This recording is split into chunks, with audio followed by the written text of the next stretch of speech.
딜레이직맘 박민경입니다. 오늘은 제가 미국에서 그 대학원 수업을 듣기 위해서 준비했던 두 가지 시험에 대해서 간단하게 설명을 드리려고 합니다. 많은 분들이 이미 알고 계시겠지만 미국에서 공부를 하려면 아주 기본적으로 토플이라는 시험 점수가 있어야 돼요.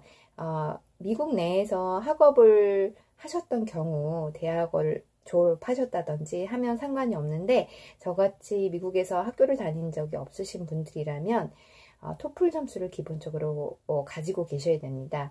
두 번째는 GRE 시험인데요. GRE는 미국 내에서 대학원 이상의 과정에 진학하고자 하실 때는 GRE 시험도 같이 준비를 하셔야 합니다. 저는 GRE 시험을 먼저 준비했는데요. GRE를 많이들 먼저 하라고 권유하시는 게 좀 토플보다 난이도가 높은 시험입니다. 그러다 보니까 공부할 양도 굉장히 많고, 그리고 GRE를 공부하면 좀 토플 시험이 조금 쉽게 느껴지실 수도 있어서 그렇게 많이 조언을 하시는 것 같아요. 저는 미국에 와서 시험 공부를 하고 시험을 봤는데요. GRE 같은 경우에는 이제 사실은 혼자 준비하는 게 쉽지는 않습니다. 그럼에도 불구하고 혼자 하실 수도 있어요. 저 같은 경우에는 한국에서 좀 책을 가져왔고 또 필요한 것들은 이제 한국에서 배송을 받아서 틈틈이 공부를 했고요.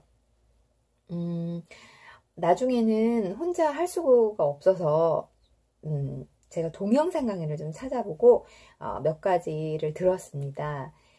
지금은 동영상 강의가 더 많아졌더라고요. 그래서 필요하신 부분을 이제 찾아보시면 좀 도움이 되실 것 같고요. GRE는 버발하고 라이팅하고 매스가 있는데 저 같은 경우에는 버발하고 라이팅에 이제 공부를 좀 더 집중했고 매스는 제가 잘해서가 아니라 제가 하는 학문 분야에서는 매스가 좀 덜 중요하기도 하고 또 그 버발이 좀 많이 제가 올려야 되는 성적이어서 버발 중심으로 저는 공부를 했어요. 저는 7개월 정도 공부를 했는데 사실 GRE 시험은 2, 3개월, 3, 4개월 타이트하게 집중적으로 공부할 것을 권유합니다. 그런데 저는 시간이 되지 않아서 아이가 이제 어린이집 간 시간을 활용해서 틈틈이 공부를 해야 하기 때문에 좀 시간을 길게 잡았고요. 근데 확실히 해보니까 좀 단기간에 집중해서 하는 게 더 좋지 않았나 싶기는 해요. 아쉽지만 저는 이제 개인 사정상 그렇게는 할 수가 없었지요.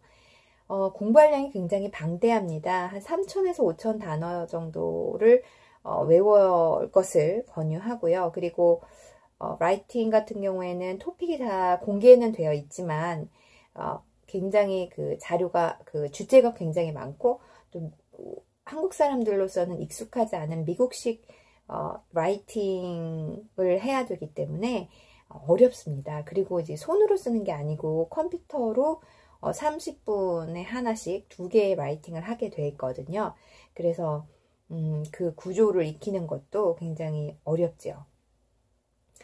그리고 토플 같은 경우에는 저는 사실 뭐 동영상 같은 강의를 시험 볼 때는 들을 시간이 없었어요. 급하게 짧은 시간에 이제 준비를 했기 때문에 한 2주 정도 시간이 있었는데 유튜브를 저는 통해서 좀 팁을 얻었습니다.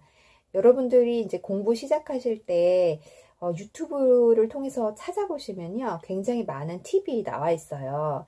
그래서 뭐 어떤 시험 구조인지 뭐뭐 준비해야 되는지, 뭐 섹션은 어떻게 있는지 이런 것들을 좀 유튜브를 찾아보시면 많이 이제 도움을 받으실 수가 있을 겁니다.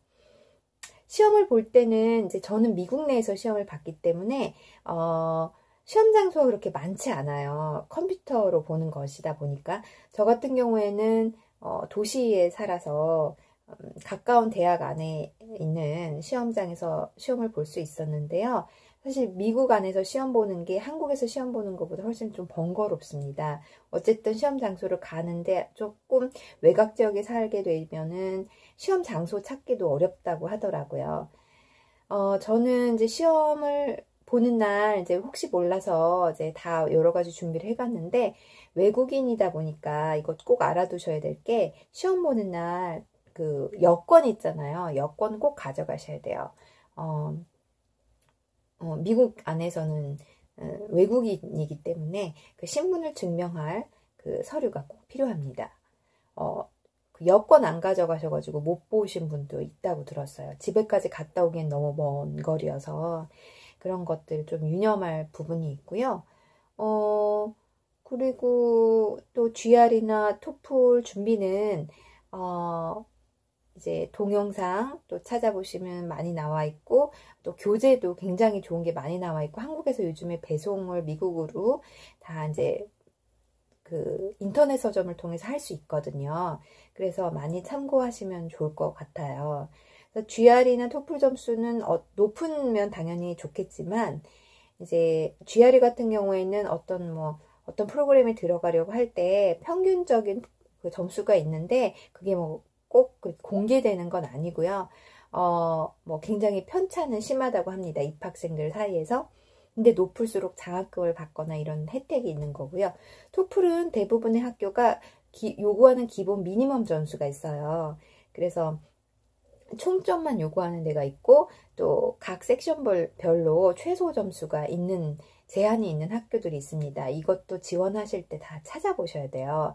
그래서 근데 요즘 많은 학교들은 이제 만약에 미니멈 점수에서 조금 모자르다, 토플 같은 경우에, 그러면은 일단 이제 학생을 받아는 주고 추가 영어 프로그램을 듣게 하는 경우가 많더라고요. 근데 안 좋은 점은 그런 프로그램 대부분 많이 비쌉니다. 그래서 토플 점수를, 그 최소 점수를 채우시는 게 가장 좋아요. 네, 그렇고, 또 만약에 궁금한 게 있으시면 댓글을 달아주시면 제가 또 답변을 드리도록 할게요. 제가 드리고 싶은 말이 참 많이 있는데 이제 한꺼번에 다 해드릴 순 없으니까 이렇게 짧게나마 오늘은 미국에서 본 영어 시험에 대해서 말씀을 드렸습니다. 다음 시간에 그럼 뵐게요. 감사합니다.